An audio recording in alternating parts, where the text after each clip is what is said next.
Good morning, church. They did their thing, right? That was powerful. I was in the back over there and the crowd was shaking. My name is Steve LaFrance and I serve as one of the ministers here with the campus ministry. And I am so privileged and honored to introduce our speakers today. There are two young men filled with conviction, filled with faith, but more than that, they love Jesus deeply. And they love his people. Rob and Brad are, for Letty and myself, these men are our partners in the gospel. They're men we team up with, we pray with, we go out and share our faith with. We are serving together to build up the kingdom, amongst all the other campus students as well. But these two men are they're special to our hearts. In the past, I had people like my torch, and I pray that as their torch is being lit, that they can continue to spread the gospel. One of the other students are talking to me, and they're like, dude, you're 30 years old. And I used to be 20 when I first came into the church. And so he was like, yo, when I get your age, and I was just hearing that, like, my age. I'm like, when did my life become your age?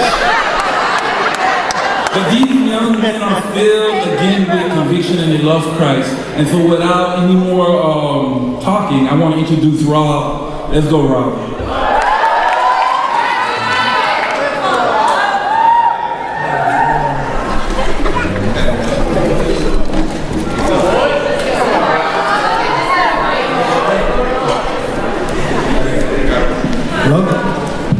Good morning, church. Can we actually just give a hand to the worship team? Oh, yeah.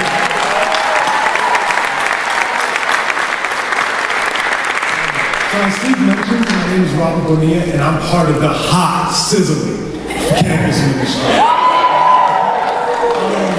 So I actually was reached out and converted in the campus ministry 3 years ago, and I just wanted to take this time to thank you guys for everything that you guys do for us. How much you guys invest into us. If it wasn't for you guys, I wouldn't be up here right now speaking to you guys. I also want to thank you guys for giving Brad and I the opportunity to speak this morning and just share our hearts. So we're going to be continuing, there it is. We're going to be continuing the Ministering in His Presence series, starting in Luke 15, verse 11.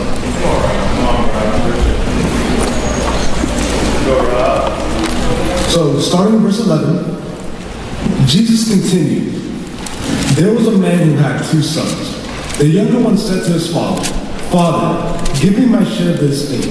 So he divided his property between them. Not long after, the younger son got together all he had, set off for a distant country, and there squandered his wealth in wild living.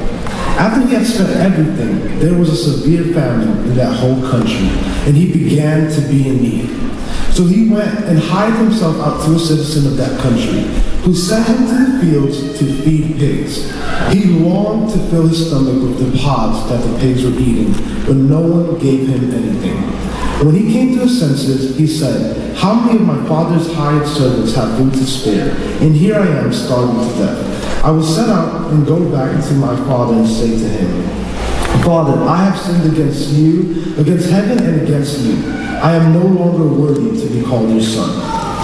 Make me like one of your hired servants. So he got up, went to his father, but while he was still a long way off, his father saw him and was filled with compassion for him. He ran to his son, threw his arms around him, and kissed him. The son said to him, Father, I have sinned against heaven and against you. I am no longer worthy to be called your son. But the father said to his servant, quick, bring the best robe and put it on him. Put a ring on his finger and sandals on his feet. Bring the fattened calf and kill it. Let's have a feast and celebrate. For this son of mine was dead and is alive again. He was lost and is found. So they began to celebrate. Wow. Okay. So we're actually going to be looking at this parable from a different perspective. For the most part, people focus in on the lost son, which makes sense. It is a parable of the lost son. But in reality, the story is about a father and his 2 sons. So we're going to be focusing in on the father, who is one of the main characters of the story. And something really important to understand is, why is Jesus sharing this parable to us?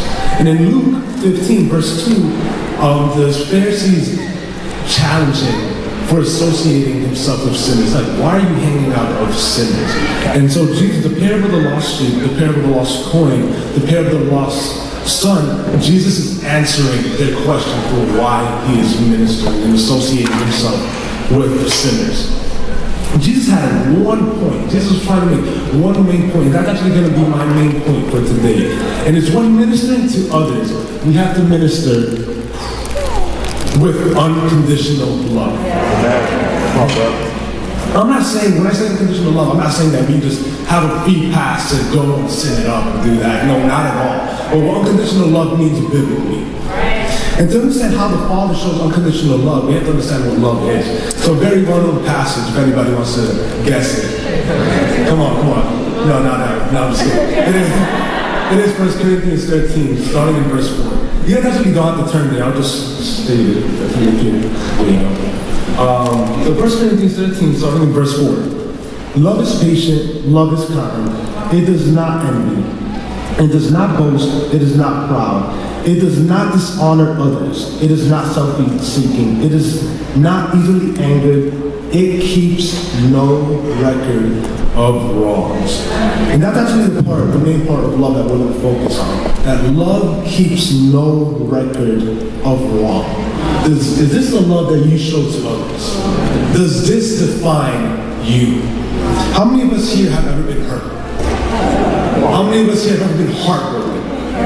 How many of us have ever been used, unappreciated, betrayed? I know I should have. And that's something that I have to deal with. That's something that I struggle with. That's something I'm fighting with. And it's funny, actually a couple of weeks ago, a couple of brothers and I, we got together and we were having tea time and we were just sharing, and a brother challenged us. He's like, hey, let's go around and share our sinful nature. So we were just going around, we were like, hey bro, you're this, you're that. And it wasn't like we were bashing each other, it was all out of love. So it got to me and I'm like, oh damn, I'm like, what are they gonna say about me? I'm like, nah, I'm pretty good. Pretty good guy. I don't got too much to worry about. And something the brother had shared with me was, hey Rob, I think he's like, man, I know you very well. He's like, you keep a record of people's wrongs. And that really cut me deep because I feel like I'm this loving person. I feel like I'm extremely caring. I feel like I invest into people. And what I realized was that my love for people wasn't unconditional. My love for people wasn't good. I mean, that was really hard for me to just come to grasp with. And the Father, so going back to the passage, the Father had every reason not to accept his son back, as in verse 12 to 14 states. So first, the son asked for his inheritance early, which he's actually supposed to receive after his father passed away. So I don't know if you guys ever seen that finance commercial where people are just going out and screaming, it's my money and I need it now. That's what the son did. He was like, it's my money and I need it now. Right? So not long after he got his money, he went off. So he's like, all right, I got my check, I'm out. It's time to roll bounce. And after that, he squandered all his money on a wild living. So I actually did a little bit of research, and I actually found out there's several reasons why someone can be banished from the community. And surprisingly, the son actually did one of those things. So this is what it said. Any Jew who spends money on foreigners and then tries to return is ceremonially banished. So don't make fun of me. I was actually working on this all last night to pronounce this. The Jewish ceremony is called kizaza. I was working on it last night. Right?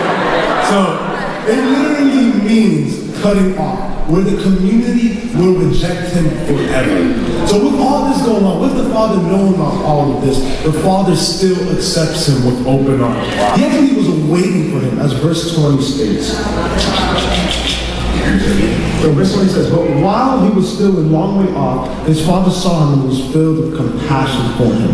He ran to his son and threw his arms around him and kissed him. And so as I was doing my research, I saw, I'm like, man, why was it such a big deal that he ran to him? And what I found out was that in Middle Eastern culture, it was shameful for men to run. I'm like, dude, that doesn't make any sense. Like, why is that shameful? I run all the time. I'm like, that doesn't make any sense. Right? So actually, what happens, so men would wear a large tunic, right? And the only way they can run is by actually picking up the tunic, because they're not going to trip over themselves. So they would have to pick up the tunic and show their bare legs to run. And it was shameful for men to show their bare legs. So the father stoops down, shames himself to make his son great. The same way our Heavenly Father stoops down to the lowest of the low, makes himself a servant, takes on our sin to make us great.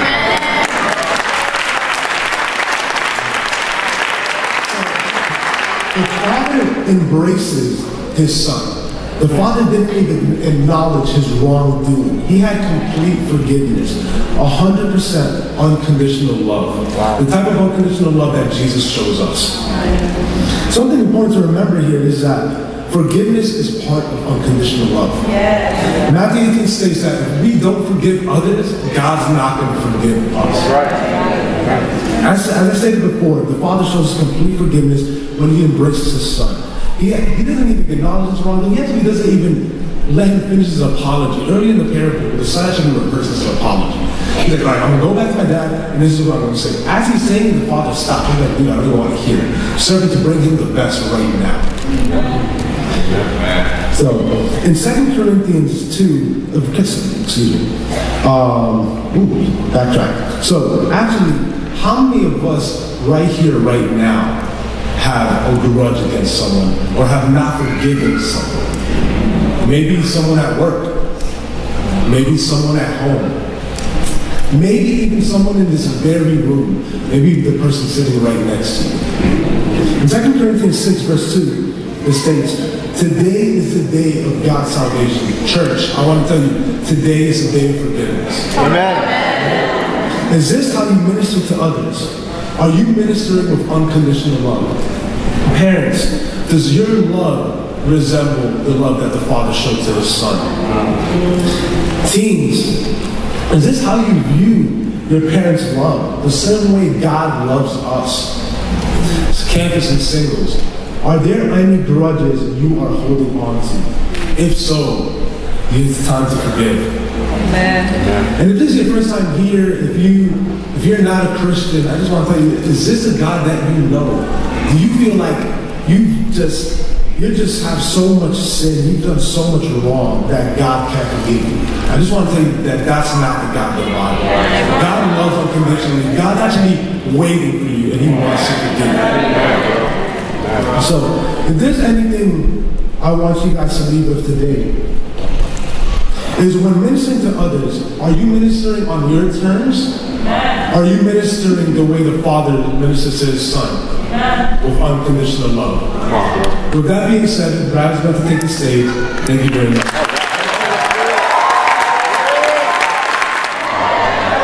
Let's go, Brad. Good morning, church. Good morning. Just a quick aside before I start. There is a vehicle that is blocking in a handicapped area. The license plate number is EZL-P72. It is a blue Toyota Corolla. They told me you probably want to move that. It might get towed, so I'll look out for that. Thank you, Rob, for such an awesome job explaining the younger son for us. That is a powerful point. Ministering with unconditional love. I want to thank the church for giving me an opportunity to speak this morning. I'm grateful to be here with you guys. I think we're going to have an awesome time together. A bit of background here. We're going to pick up right in Luke 15 where Rob left off. We're actually going to jump to Luke 15. You guys are probably already in, no? Going to be in Luke 15, and we're going to read the second half of this story. And you guys have, if you've never heard this story before, this is your first time ever being in a church building, I'm sure you've heard a story similar to this. A son who was given everything by his father, he runs off, he takes the world, and he comes back home. Classic, right? But this story is powerful because this story is not just about running off and coming back. This story is actually about forgiveness and redemption. And Jesus does an awesome job of showing that to us. Amen. Let's read the passage here. Let's read from verses 25 to the end of 32. It says, meanwhile, the older son was in the field. When he came near the house, he heard music and dancing. So he called one of the servants and asked him what was going on. Your brother has come, he replied, and your father has killed the fattened calf because he has him back safe and sound. The older brother became angry and refused to go in. So his father went out and pleaded with him. But he answered his father, look, all these years I've been slaving for you and never disobeyed your orders. Yet you never gave me even a young goat so I could celebrate with my friends. But when this son of yours, who has squandered your property with prostitutes, comes home, you kill the fattened calf for him. My son, the father said, you are always with me, and everything I have is yours. But we had to celebrate and be glad, because this brother of yours was dead and is alive again. He was lost and is found. This is an awesome story. You know, this morning this is my one passage. We're going to be camped out here, and I have one point for us this morning. When I look at the older son, my only thought is, what about me? Yep. My one point this morning is we cannot be what about me Christians. We cannot be what about me Christians, church. You know, our culture tells us to be so absorbed with ourselves. Go to a bookstore. What is the most popular type of book? Self-help. Self-help. I don't even need to say self-help. Everyone knows it's about you. Yeah. It's not about the person next to you. It's about you. That's what our culture tells us. You know, but it's easy to say, oh, there's self-help books, and that's a good thing. But what does that look like tangibly for the Christian this morning? I can explain. But what about me Christian looks like this? God, I'm 25 years old, I'm young, I'm healthy, I look good. Where's my wife? What about me? Come on, God. God, I go to work, I work hard. I've been at this job for 30 years, I haven't got a promotion yet. What about me? And you know, sometimes I think God is saying to us, my child, I see you. I love you. What about you? You're here with me. You know, I can even feel like, man, God, I don't want a new car. I walk everywhere I go. And my ambient things. I'm getting wet, God. What about me? And I believe we cannot minister in God's presence if we're focused on ourselves.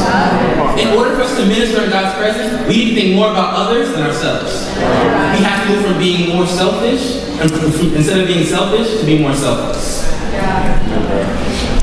The older son said, he said, I've been slaving for you. He didn't touch his feelings. He said, I have, fact, I've been slaving for you. He missed sight of it. Everything that the father had at this point was his. And he completely lost sight of it. He was confused. And you know, the Pharisees were standing around when Jesus said this parable. They were there, the sinners were there, the tax collectors were there, and the Pharisees get so offended. And like when Jesus says everything, they are the main ones to take offense. Wow. And the Pharisees take offense because they say to themselves, the letter of the law, we've held to every last letter. We haven't missed one. And yet, they miss the heart. It's easy for us to come here every Sunday and hold to what scriptures say, but miss the heart because we're just doing things. And then we say, God, what about me? You're forgetting me. And God's saying, I'm not forgetting you. I see you.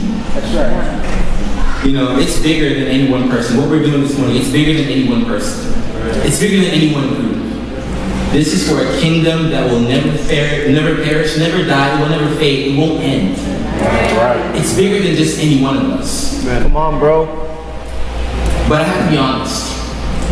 My nature, naturally, is what about me? I can't lie, I'm a what about me kind of person. I remember a year ago, sleeping on the floor of my apartment because I didn't have a bed anymore. And I was making $162 a month. I was working at Abercrombie & Fitch. I was making minimum wage, and I was terribly discouraged. I said, God, my best friend is in New Jersey. He's getting engaged, and he's doing ministry. What about me? Amen. I said, God, what do I need to do to glorify you? I'm laying on this floor, I'm tired, I'm trying to get on campus every day, I work and people don't take appreciation to me. God, what about me? And it was in those moments I had to realize this is bigger than me. It always has been bigger than me. And praise God, it will always be bigger than me. The older son, he lost sight of that. He lost sight of that completely. And I think sometimes we can lose sight of that too. Yeah. You know, I'm eternally grateful for all the people in this room. In 2011, you guys gave so that people could come on campus where I was going to solidify you and reach out to me. And I got saved. And this year you guys turned around, you're giving again so that I can serve you. I'm grateful for that. You don't have to. You choose to. And that choice is powerful. You know, it's easy. I think sometimes, I wish my father had sat me down and said, Brad, this is how you love God. This is how you know who God is. My parents didn't think about that for me. They thought, well, just send him to school and that'll be enough. You know, the marrieds never say, we're not going to give because no one is taking care of my child. You guys give anyway. The singles never say, we need more staff, we need more people to look out for us. You continue to give. The campus ministry, it's so easy to say, I just want to graduate and get married. I'm not even focused on the other things. Instead, we say, what about us? Not what about me, but what about us? We can't bargain with God. God is not like us. He's just, He's perfect, and He's holy. Right. It is not fair for us to say, well, God, if you just give me a better job, I'll get more. God, if you give me a wife, I'll be pure, I promise. It doesn't work that way. Amen, bro. God doesn't think how we think, and I'm thankful that He doesn't. Amen. But Jesus in this story, He does something extremely important. He doesn't finish the story. He doesn't say the older son went in or he stayed out. He doesn't say that the father got upset and he hit the son. He doesn't say any of those things. He leaves it unfinished. This morning, I think I know why. And it dawned on me when I was laying on the floor thinking, God, what about me?